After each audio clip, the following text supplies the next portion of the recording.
And we are live. Welcome, Jenny, to the Digital Leadership Decoded podcast. How are you doing? Hello, I'm doing really well, thank you.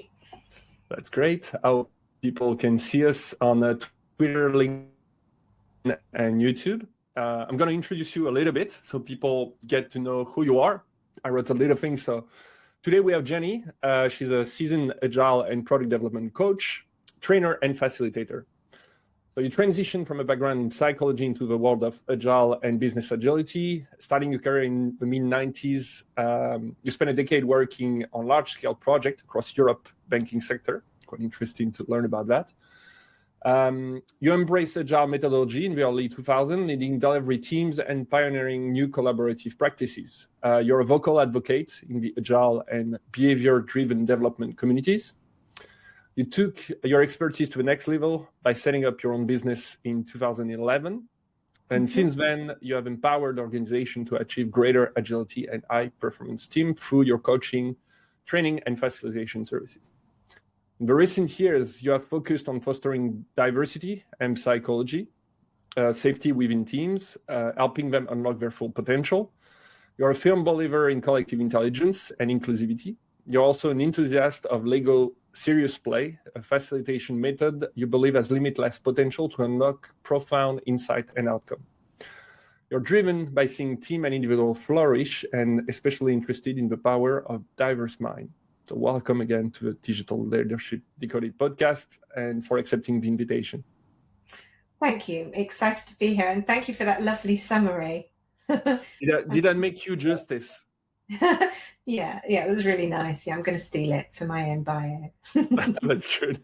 Yeah, I laugh when you said that to me that you will do that. So I think, I know I introduced you, but I would like you to introduce yourself to people from your own words. That will be amazing for people that are watching us. Great. Yeah, so I'm Jenny. I'm all manner of things, really. I guess I'm a coach, a product development and agile coach.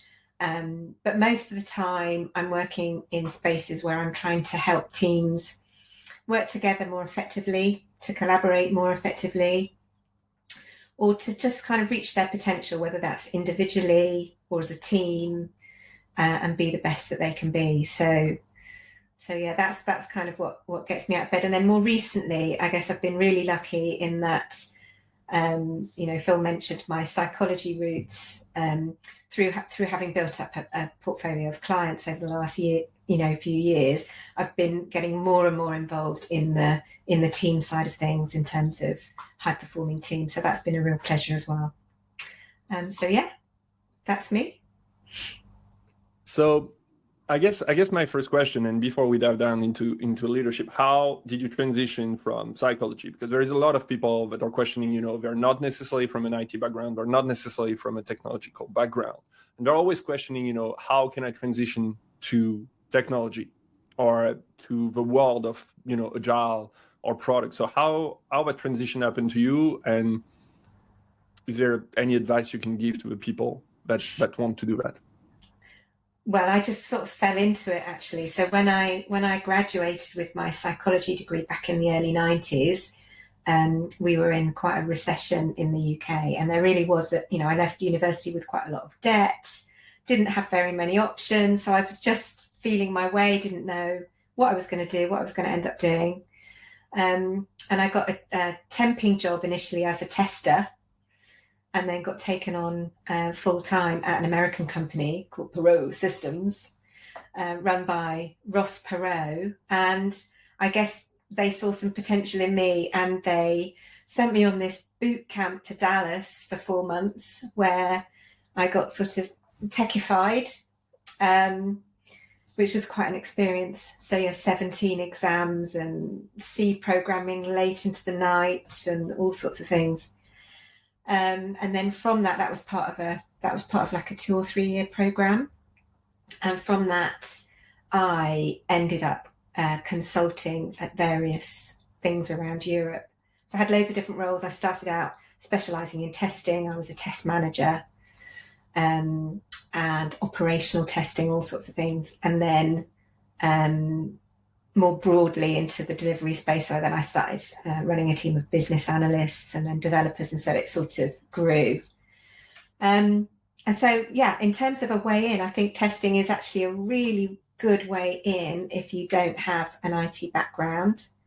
I really value testers and people with testing expertise on any team, because they just really wrestle with a problem and often have a really good perspective for the whole, the whole context of what a problem is and what good looks like. So yeah, that's how it happened to me.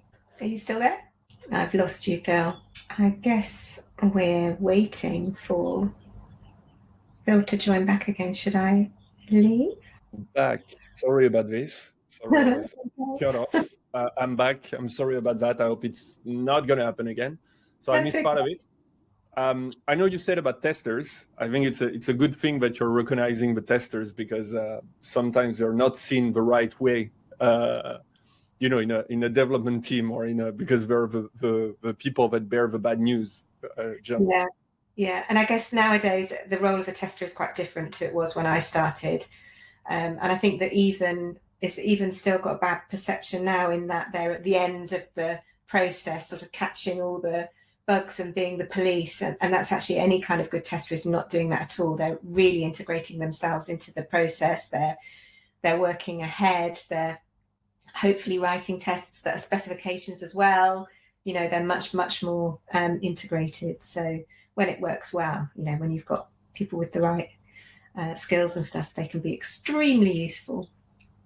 That's true, and it's good because it brought us to the topic of collaboration, which is a topic that you love. But beforehand, I would like to ask you a small question about you, which is like I told you, like I would like to build like a sort of character about big gamification. So what will be the title that you will present yourself with, and the professional or skill and abilities, and I will say your pet peeves or your biggest enemy? Well, as a sort of superhero character. Yes. I saw your YouTube video about crafting a superhero, so it also like fit me a little bit into this the YouTube channel. So then I'll use the one I used there, which I think was Collaboro or something like that. It has to end in an O to sound superhero-y. Yeah, so Collaboro. That would be my superhero name. And what is the skill ability of Collaboro?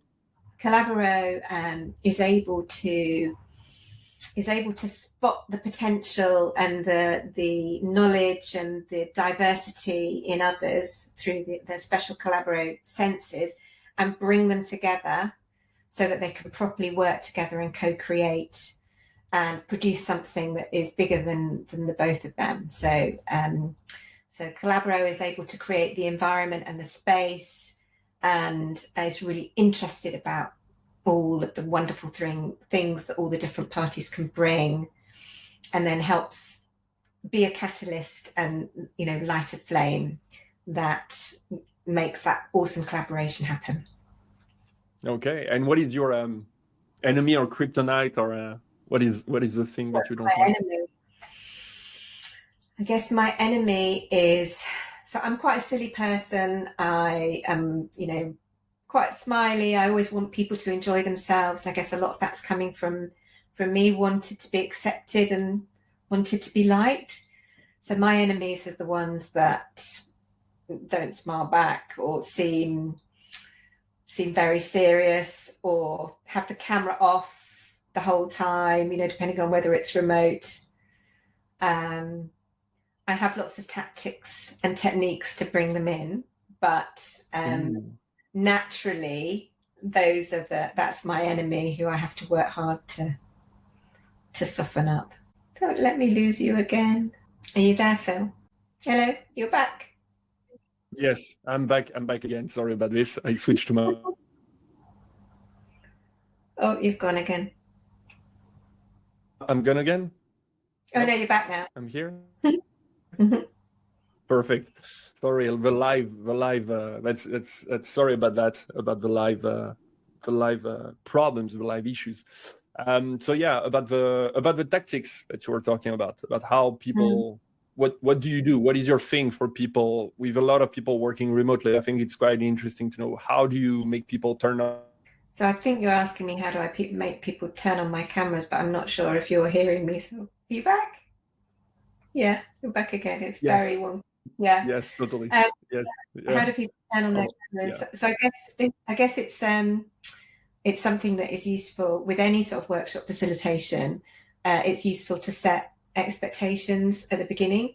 In advance is something that I'm learning to do. So if I'm running a session and there's a big benefit in terms of the face-to-face communication, like if you're working collaboratively together, then I will say in the introduction notes in advance of the workshop, we'll be using camera on, and so please be prepared for that.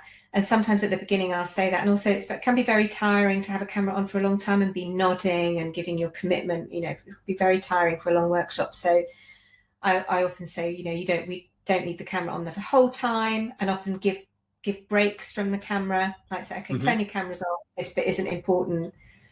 But it's mostly about setting a safe environment at the beginning, making sure that everybody understands what's coming, and you sort of slowly warm up participation, so you can set expectations for participation early, so that people know it's not just like, for this session, cameras on and you'll be participating. So just setting up the scene early, like, you can't multitask during this particular session. So you can't make your dinner or be sort of passive, or, have the sound on and be doing something else. You must be present. So that's about setting expectations.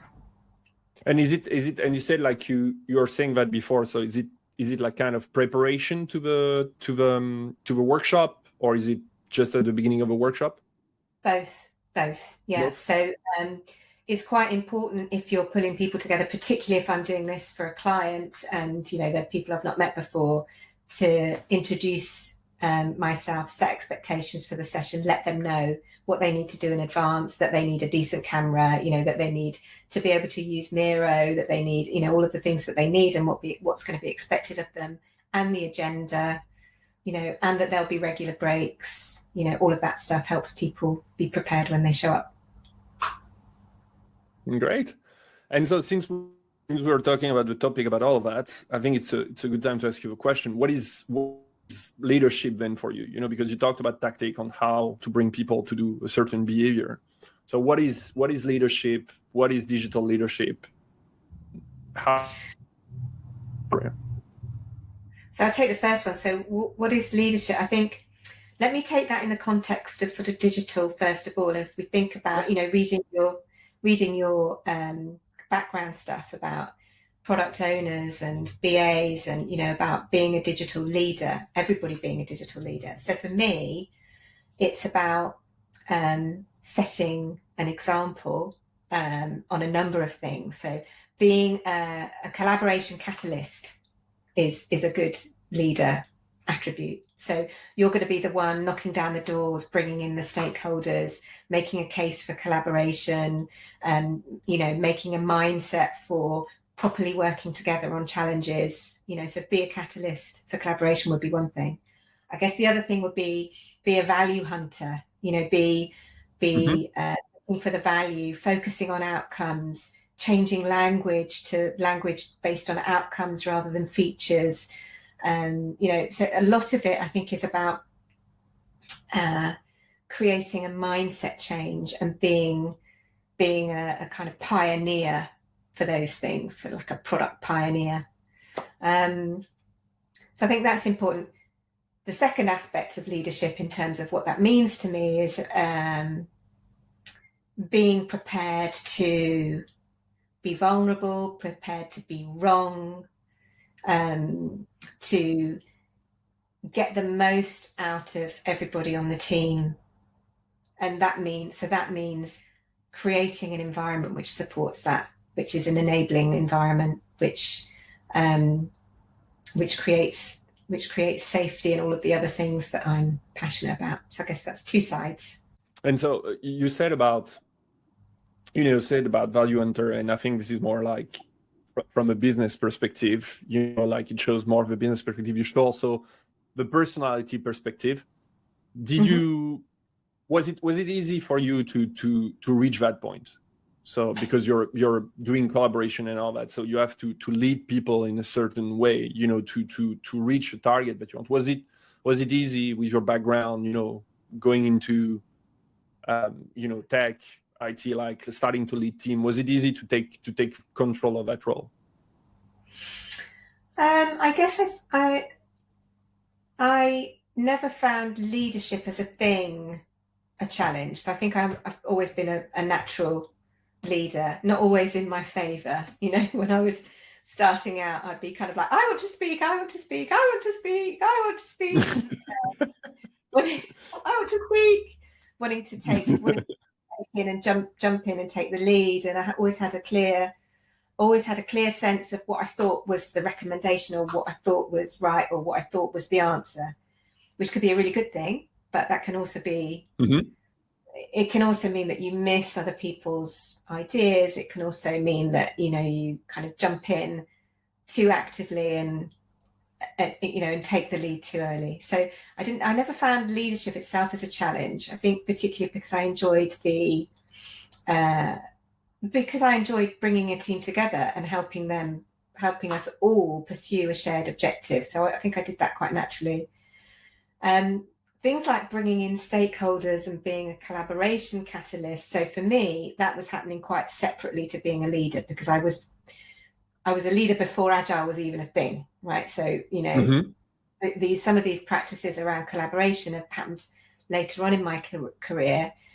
I think there's a lot of courage that comes with that. So setting up something and saying, right, we're going to do this together. I'm going to set this workshop up. I'm going to invite all these really important people to it. And here's what we're going to do. There's a bit of courage that goes with that. And so that can be scary and it can be hard. It requires, I think, preparation and some advocates. So I think I would find some advocates around me who had confidence in me, but also could see the same value. I think this is the collaboration catalyst thing, and try and get forward.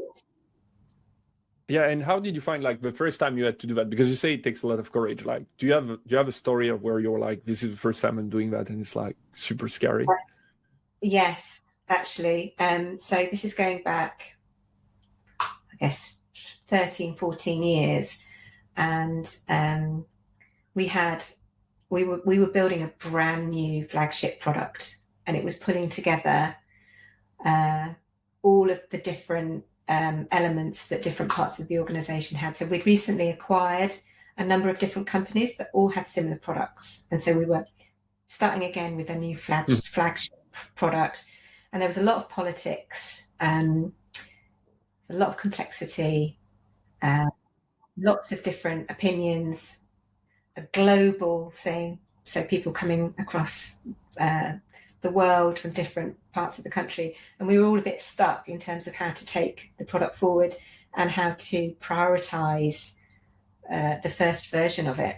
And so I set up this workshop, which was a 2-day workshop, which was like a prioritization poker workshop, where the objective was for us to plan this product strategy over a couple of days. And so I was getting them in a room to gamify them choosing the top 20% of capabilities that all of those collective products could offer to help us get started.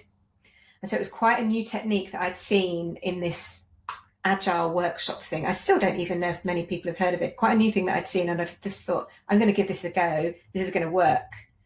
So we had the most senior people in the organization, I guess about 15 of them, had a poker set,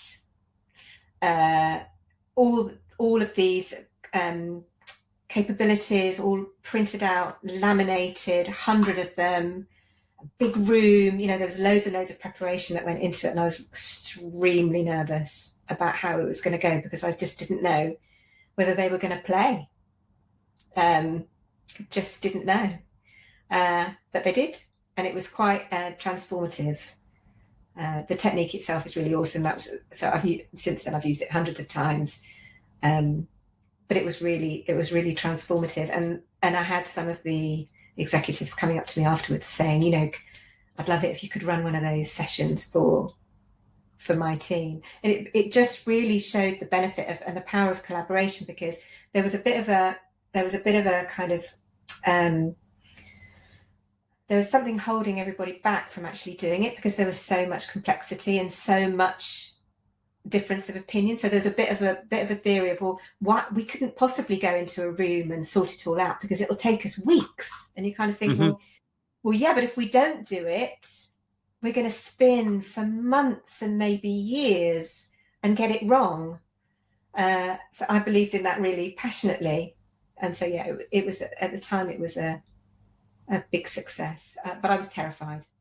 I just pretended to be confident. And so, since you're talking about it for the people that are listening, what is the POCA method? Sorry. And what is the POCA method? The POCA. Okay, so it's called prioritization POCA. I actually did a LinkedIn post about it quite recently. It's what you do is you game a situation so that you collectively, the team, can only choose and vote on 20% of what's there. So, for instance, you might have 45 capabilities or features or stuff that you might include in the various capabilities of your product, and you want them to choose 9 of them, right? So what you do is you game it so that you've got exactly enough poker chips amongst the participants, so that with 5 on each card, you can only choose 9. And so if you had 9 people, each person would have 5 poker chips, and they'd be labeled in a way so that they know they're theirs. So they'd have a sticker on to know that they're there. So these are my poker chips. And then you say, okay, play your chips on the capabilities that you think need to be in the first release. So everybody plays their chips, and then you introduce the rules. You say, right, only cards with 5 chips can get in to this first tranche. Doesn't mean it's going to be released. It's just understanding where the value is. So only the cards with 5 poker chips can get in. So then the negotiation happens. It's like, you've got a lonely poker chip over here. You've got to move it. And by the way, a card can only get in if it's got 3 different colors, 3 different stickers, so that there's some consensus. So a card with 6 poker chips on is too much. A card with 4 poker chips on is not enough. So slowly they'll take chips off lonely cards and have to agree and negotiate on this 20%, which in itself as a discussion is extremely valuable, because people have to ask questions. They have to say, what's this? I don't understand it. They have to agree, and they have to put their own personal pet projects to one side for the benefit of the organization, which is remarkable. The discussion that comes up from there is remarkable. So then that's your first tranche. You take those off the table, stick them on the wall, and then you deal the poker chips again, and you play again with what's left. So then you get 1, 2, 3, 4, 5. And of course, it's a guide. That there might be all sorts of dependencies in there that would mean that you have to move things around a little bit. And it might be that, depending on the context of your product, you might not be able to release anything until you've got tranche 3. But knowing where that value lies is going to really help the team optimize their process for learning. That's really interesting, because it's based on the learning experience. Exactly. Yeah. And it's so I use based on the learning experience, as you said, sharing. Yeah. Exactly. Yeah. So this was, if you think about that. And so. Sorry, so we this have a latency. Go for it.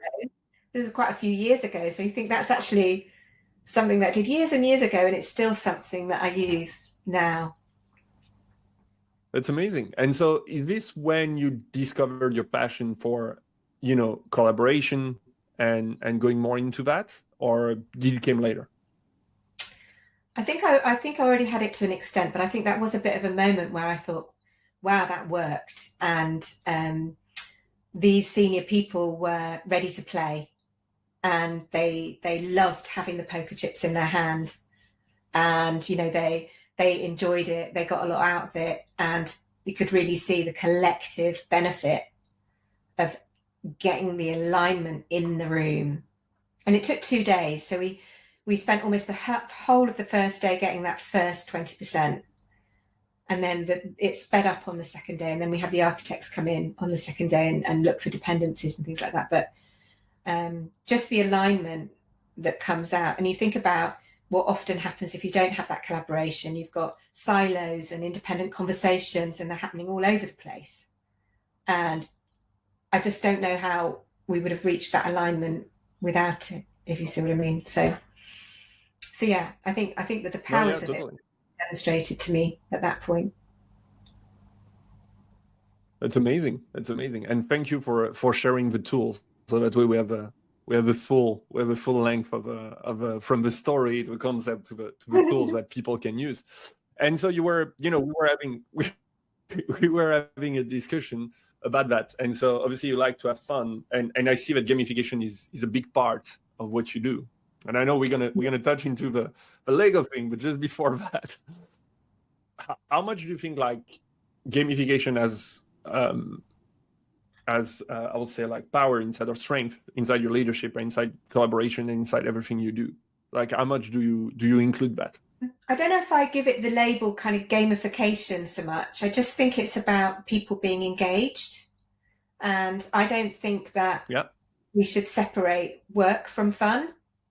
I'm an extroverted person, and my attention, I find it hard to do detailed work for a long time. My attention goes quite easily. I need to be to stay in something. I need to be motivated and engaged and have fun and be enjoying it. And so also the same is really true in training. You have to keep people engaged for a long period of time, and they're going to be more engaged if they're enjoying themselves. I read this brilliant book for training called Training from the Back of the Room. Oh yeah. Which I think is probably about 10 years old or more, but I think Sharon Bowman is the lady. And she talks about learning experiences. And so I think that's how I see it in any kind of workshop or training situation. It's about designing an experience, but you're designing that experience with a really strong outcome in mind. You're doing work. It's not just silly fun. You're doing work, but doing it in a way that allows people to be engaged with the thing that you're doing. So, it's a book that I know. It's I think she covers a concept called the 4C, I think, which is concepts, can do, concrete practice, and I'm not remembering the fourth one. Connections, concepts, concrete practice, conclusions. Yeah, the can do was something else I didn't do that, but it's like it's frameworks that have 4 C's in them. Totally. It's a really good framework when you have to do a workshop, because it forces you to think at the place of the learner on what to do. It's like, okay, what do I want them to get at the end, and how I'm going to connect that. For example, like the connection is really important, because it's like I'm connecting, for example, maybe the new concept to something that they know. It can be something outside work, but I think like calibrating like that, it's really good. So it's a powerful book and a powerful tool. And it comes back to we were talking about how do you get people to put their cameras on and things like that. For me, those things all sit in that connection space, helping people understand why they're there, like what they're going to get out of it, and what we need collectively to do to achieve that. So that's all part of the establishing that connections. I'm actually doing another course at the moment. A guy called Jan Keck, who is an expert on inclusivity and collaboration, and he calls them ice melters. You know, when you talk about icebreakers, people often go, yeah. We really need to grow that connections part and have people safe to contribute, but maybe without calling them icebreakers. And I'm doing a course with him at the moment. That's really interesting. So yeah, definitely look him up. He's got loads of good stuff. Yeah, I will have a look. And I think we'll give in the link, you know, the in the comments, like everything we talk about, I will go through it and talk about the books and everything we talked about, and share obviously the links to your YouTube channel. I just want to say to people, like, I don't know if you're on YouTube or on LinkedIn, but you can share questions, and we'll be happy. I mean, Jenny, I hope we'll be happy to answer them, because I will just be reading them. So that's not on me.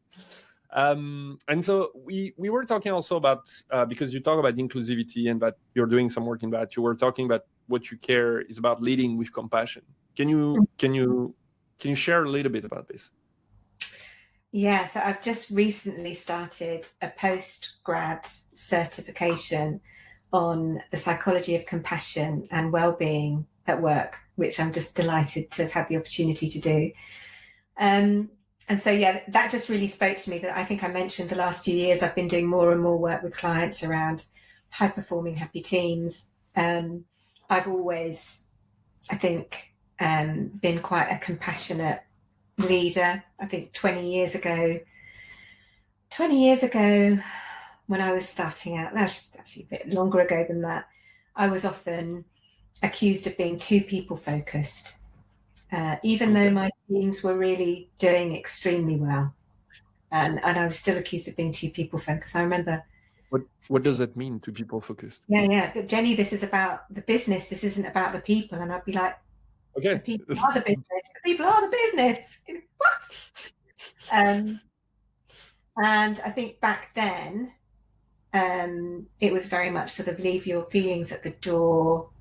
Don't show vulnerability. Still a little bit command and control. You know, I think things have really changed. There's still more to do, right? But things have really changed over the last 20 years. Recently, so I was at Big Chinook. So I was at a conference last week, Agile Cambridge, and the keynote was Marcin Florian from Spotify, who's director of product. And so I was there to give my non-violent communication workshop, which I've been running for a couple of years.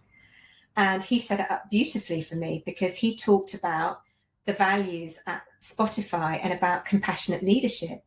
And I was just absolutely thrilled to see this in such a well-known company. And so when you kind of unpack that a little bit, what do we mean? What do we mean by compassion? So I think for lots of people, you think about kindness as compassion. They think about just the kind acts like opening a door, or, you know, taking somebody's rubbish and putting it in the bin. They think of those kind acts. But for me, it's much more about having curiosity about the other person and what their needs are, and seeking to understand them rather than being understood. And so that means, for me, assuming positive intent, giving benefit of the doubt, being curious, recognizing differences, seeking to understand people's strengths, embracing people with different ways of thinking,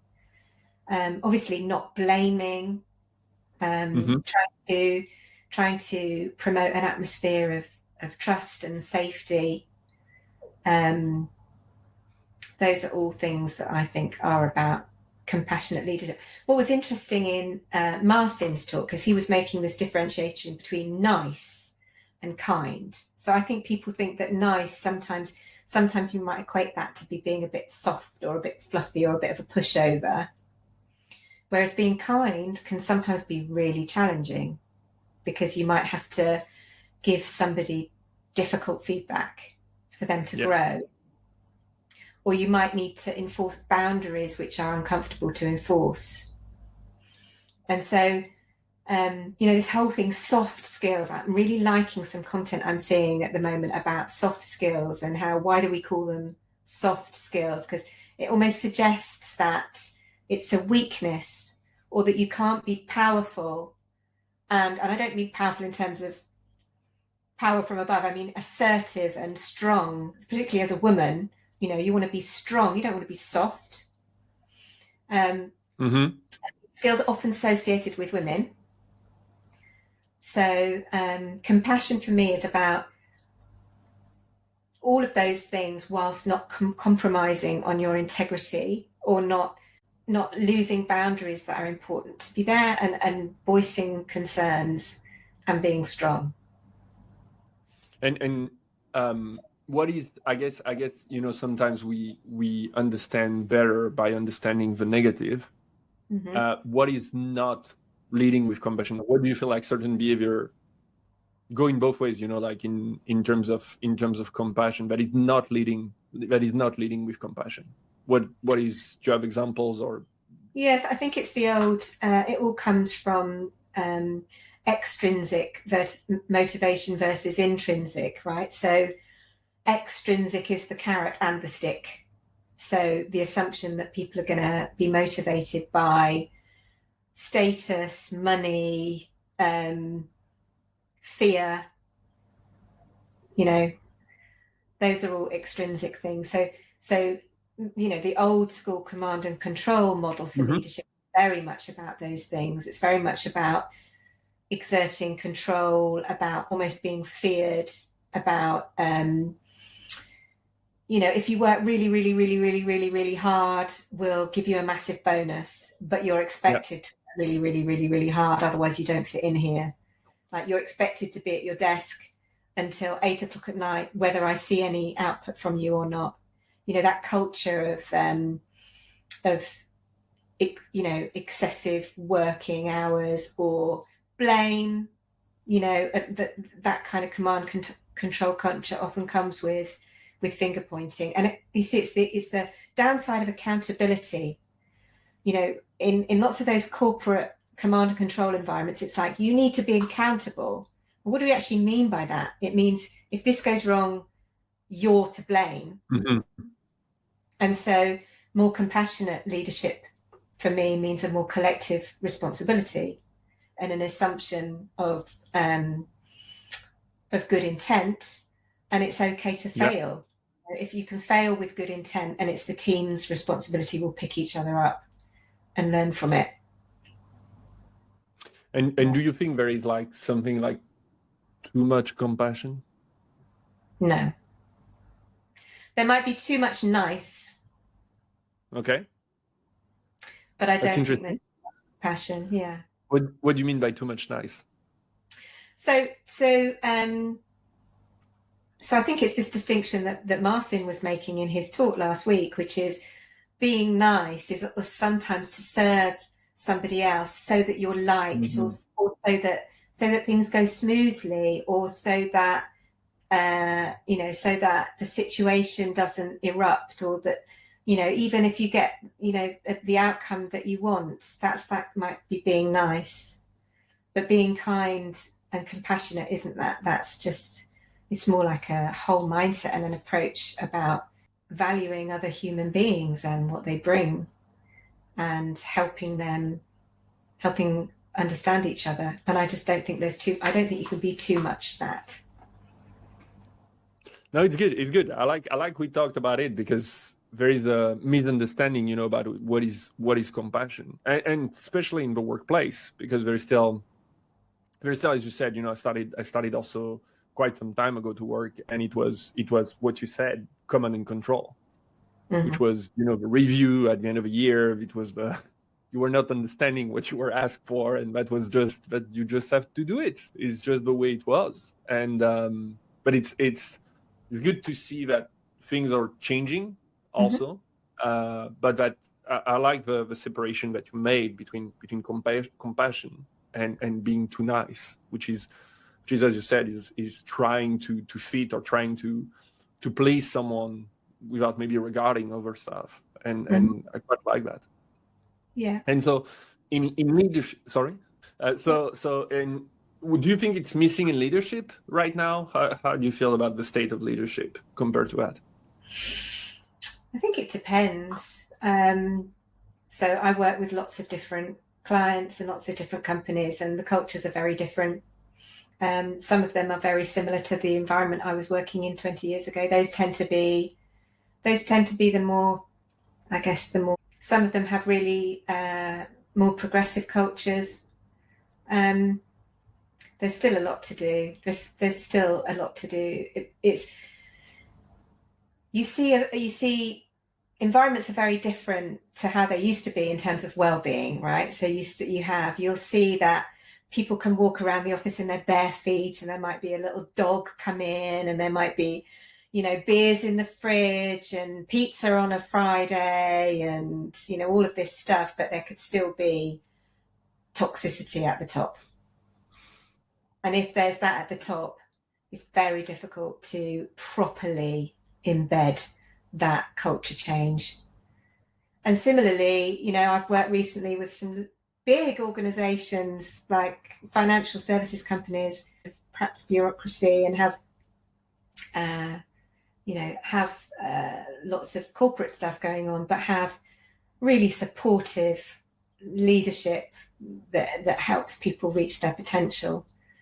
So yeah, there's definitely still work to do, but I do think it's changing.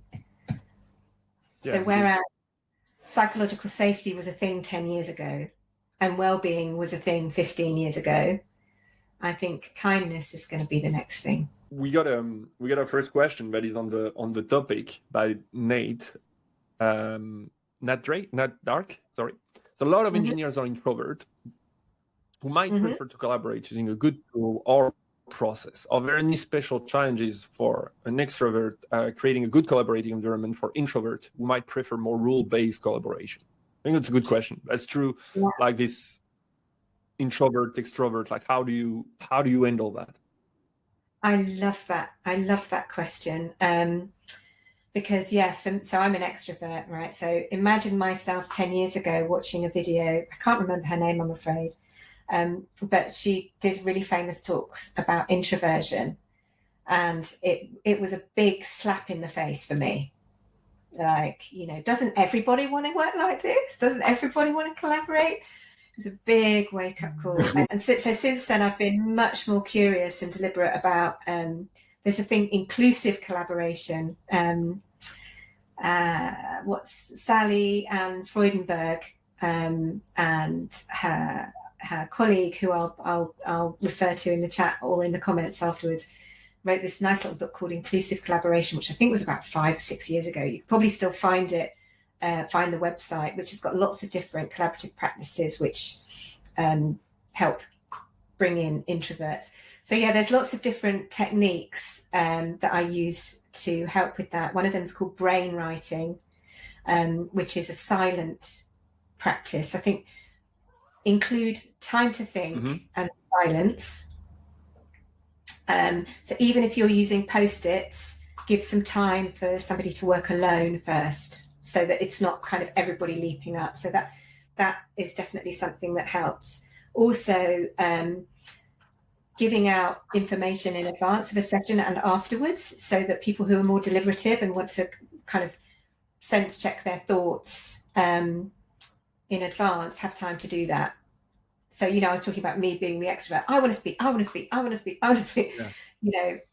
More deliberative people want to be much more thoughtful in what comes out of their mouth. And that's why what comes out of their mouth is often so massively valuable, because it's so considered. So yeah, posing those questions in advance, or finishing up a session by saying, any more thoughts tomorrow, and we can come back. And then this comes on to my favorite topic, Phil, because this is why I love Lego serious play. Let's go with that, because I was about to ask you, like, how it include. Yeah, it's a brilliant segue. So Lego serious play is an extremely valuable technique to level the room. So it's very thoughtful. There's silence. There's proper time to consider the questions and kind of build your responses. And when those responses are heard, everybody is equally heard in a really calm, thoughtful way. And so it allows everybody's thoughts to collectively become aligned to one thing. It's the most amazing thing. And so a lot of my work is with engineers and, with introverted engineers.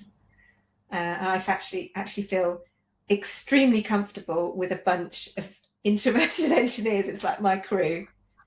So yeah, there's lots of stuff. There's lots of stuff I could talk about there. But inclusive collaboration, look that up, and brainwriting. There's some templates on Miro for that, and Lego Serious Play would be my 3 things. Since you opened the topic, can you tell us, like, first, what is Lego Serious Play? What is it for people that don't know it? So it's a facilitation method which uses Lego to aid thinking and problem solving, and you have to be you go and get certified in being a Lego Serious Play facilitator, which is like a 4-day immersive course, and it's based on research like connectivism, which shows that when you actually physically build things with your fingers, with your hands, it helps your brain put thoughts together. You can see this on various imaging of the brain. And also that when you use your hands to think, you're actually connecting with more synapses and stuff in your brain. So there's loads of science about why it's good. But for me, it's this powerful thing of it just reveals these really profound insights and is an extremely powerful way of aligning team members towards a challenge. So the way that you do it is you have specially designed Lego packs, which have got lots of metaphor, lots of organizational metaphor in them.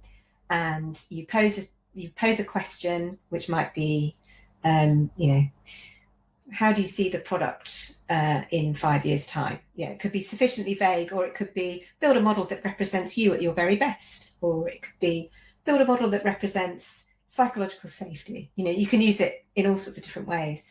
And so you start thinking, you pose the question, then you build in silence, and you start thinking, I don't know what I'm doing. What is this woman on about? But as the 10 minutes go, your thoughts sort of align, and you become, things come to the surface that you didn't know were there. And then when you share your model with the rest of the team and tell them about what your model represents, it's deeply engaging and people remember what was said. And so you can then, the extensions of that are to build shared models that contain everybody's concepts and landscapes and enablers and blockers and barriers, systems and emergence. There's loads of different applications at the individual level, at the team level, and at the organizational level. So yeah, I think that's a different. And you told me that you have a video coming up about that, right?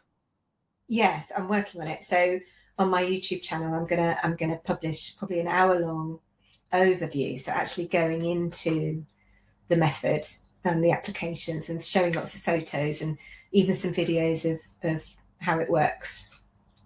That's cool. I really want to try it. Like when you talk the child in me, or if it's, just building with Legos. I think for engineers also it works well because it's building stuff, maybe.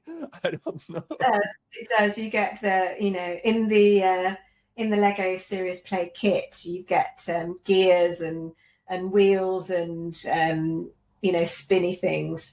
And yeah, it's always the engineers that come up with the with the craziest models. But yeah, it's not. But I was about to ask a question. What is the craziest model that they came up with that you have seen? Oh God, there's so many. I mean, I've been in hundreds of sessions with Lego Serious Play. I think I saw one recently. When you it's designed so that you can put a piece of Lego in on its side. Did you know that? You can put a piece of Lego in. So if it's a flat like that, you can also put it in on its side. It's illegal in the master Lego building competitions, but not in Lego Serious Play. Okay. And I had this kind of one of the members of the team had just built something that was literally 5 foot tall. I don't know how it was standing up, but it was using all of these things end to end. It was representing some kind of fragility, or, you know, this is building something without the proper foundations, or, you know, so it was the metaphor for how they were working. But yeah, that was quite something. That's really cool. That's really cool. And yeah, because I saw what you were saying earlier, I found it quite interesting because I saw that on your website, that it was like, you said 70 of, you know, when you use your hand, 70 or 80% of your brain cells. This is what it says on your website. I find it quite amazing that, you know, just by using like manual work, you know, the working memory and the deep insight that comes with that. I found it quite amazing. Yeah, it is. And so when I was doing the course, so I was doing 4 days, immersive experience, surrounded by Lego, answering question after question after question with Lego, and kind of drawing insights from that, and then building more Lego models that represent the insights, just, you know, over and over again. And I received, while I was there, I received an urgent query from the CEO of the company that I was working with, saying, and she was saying, Jenny, I need a bio from you. I need you to, you know, in a paragraph, I need you to tell you what you're passionate about, what you bring to the table, what your background is, whatever. And at the time, I was so in Lego, I was just like, I wanted to just answer in Lego because it was easier. And I knew, I was like, can't I answer in Lego? And she was like, no, you have to answer. But, you know, you realize when you start to do it as a practice that actually it synthesizes your ideas. So certainly with collaborative practices, we're really good at brainstorming. I'm doing the kind of design thinking, expansive thinking. The divergent conversion, the double diamond. Exactly. So we're really good at that bit. We're good at the ideation, but we're much less good at synthesizing. That's true. That's true. And so that's what the magic of it is, not just at the individual level, but at the team level, when you start to build ideas together and take them further forward. And so you were doing the same kind of workshop before doing the Lego, right? Well, yes, running workshops before I was running Lego workshops, yeah. And what is once you pass to the Lego, it's weird to say that, it feels like once you pass to, what is the difference that you saw? Because you must have seen a difference between doing, like, kind of, I will say, traditionally, you know, to Lego. What is the big thing that you saw, and what people said that were different? So I guess I can't compare a whole Lego workshop to a different workshop, because Lego Serious Play, if you're doing it for a whole day, it's a thing, right? And things in a very specific way. But mostly I use it now embedded in training or other workshops. So I'll bring in the Lego as part of that. So I've got an example there. Yeah. So as part of my 3-day product training that I offer, on the connections activity at the beginning, I ask everybody to build an individual model that represents a pain within their team or a typical pitfall in Agile or product development. And so they thoughtfully build this model which represents the challenge that they have, and they describe the model. Yeah. Everybody hears it really well. And then I give them 40 minutes to, combine these models into a shared model of pain. Right, before you do that, you have to name your model so that it articulates the concept, and you have to negotiate so that everybody's concepts are 100% reflected in this model. And so then we've got this model on the table, which we leave there for the whole course, which represents the pains and the challenges that they face. And we can point to it, and we can say, what did we cover today that addresses this model here? And there's loads of good things happen. So I learn loads about their challenges. You know, in those activities, often it can be a bit arbitrary. You know, people go around the room and say, I'm here because, and here are my challenges. Whereas this activity, it's much more thoughtful, and there's much more of an alignment towards a shared feeling. So then at the end of the session, I might get them to build a model that represents where they're heading. And that gives them the chance to synthesize all of their learnings and build it into the new vision of the future. Or I might even say, how do you contribute to that? Build build a model that represents you and your strength, position it where you can help with this journey. It's so powerful. So particularly those two ends of any sort of training or learning experience, the connections and the conclusions, it's extremely powerful. Any kind of thoughtful takeaway is extremely powerful. So I tend to inject it in throughout a training session that makes the takeaways much stronger. It makes it a reality. Yeah, and it levels the voices in the room so that people hear each other better, and it improves the inclusivity and makes sure that the less extrovert people get heard. So yeah. Can't wait to see your video. I'm honest with you. Like I'm really since we talked the first time about it, I'm really excited about it. I know I'm not participating in it, but just looking at it, it's just amazing. I think that it's and maybe it's because, you know, Lego is the thing that we played, you know, and the thing that we understand. So it makes it like it's, as you said, it's a creative way of looking at it. So that's really good. We're reaching the end. I want to ask you, so first, before asking you the other question, I'm going to ask you the question from Cax. That was the last person that was on the podcast, but she asked me, how do you build a healthy culture for your organization? So it was a bit with what you said earlier, but I just want to have your small take on it. Yes, I guess we've spoken a lot about that, haven't we? Yeah. I think that if you're actually going to try and build a culture within an organization, it has to include the people within the organization. So I think finding out what's important to people in the organization is a good first step to establishing any kind of values or culture or anything like that. So I have been parts of teams establishing culture and actually setting out to do it. And it's much better to do that as a whole company thing rather than have the executive team come in and say, here's our values. But then it's about actually living them and demonstrating them and making it clear what good actually looks like. And exploring these things like what is compassion, what is kindness, and demonstrating those things in action.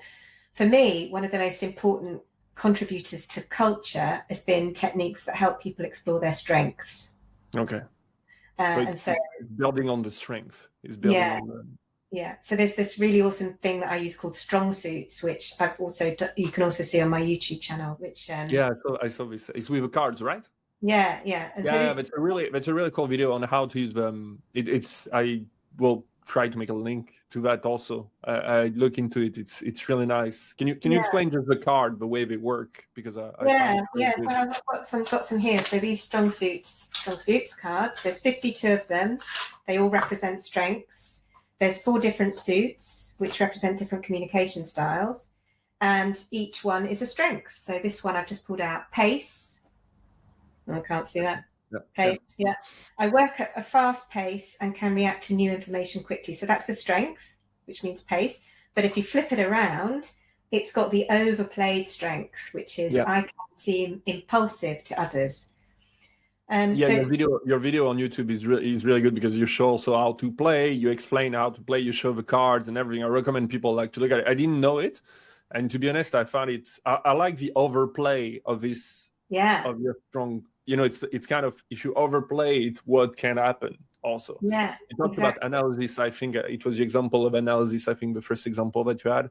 Analysis, and then exactly. So for me, this is central to culture because it's about recognizing that everybody's different. Everybody has different things to bring to the table. Those differences in our personality are influencing how we communicate, how we perceive the world. And, you know, most misunderstandings come from a perception thing. Yeah. You know, I believe that most people are trying to do their best. And so once we find ways of appreciating each other's differences and recognizing that, you know, what is my strength might be somebody else's blind spot, and we realize we can work together, then you can start to build a trust and build a culture built on that. And it helps with helps with psychological safety, and it helps with performance. You know, nobody wants a performance review. We don't want to be well-rounded. We don't want to be scoring ourselves on a bunch of arbitrary things and then told, go be a better negotiator, Jenny. I'm never going to be a negotiator. I'm too trusting. You know, get better at the things you're naturally good at and manage the things that hold you back, but don't try and be well-rounded. And so yeah, that's a whole nother podcast. I could talk about that all day. For me it's coming back to games, you know, when you were like making teams to be able to tackle a certain problem. It's not just by yourself. We all have our strength. People have their strength, and you build on that. So totally. I want to ask you last 3 questions on the podcast. I want to thank you first, like, because it's even with technical challenges that I had. Thank you. I loved hearing about the Lego serious play and also like all your experience, because I think it's amazing. I just think that one podcast of 1 hour, I just want to continue talking with you for quite a while.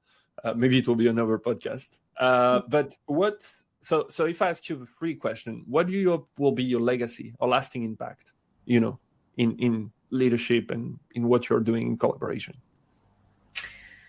So I think if you'd have asked me this 5 years ago, I would have said collaboration. But asking me now, I think it's more about compassion.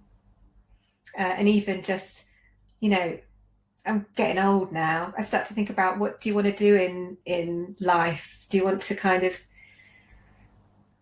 invent new agile working practices, or do you want to be kind to people and help them be better and help me be a better version of myself?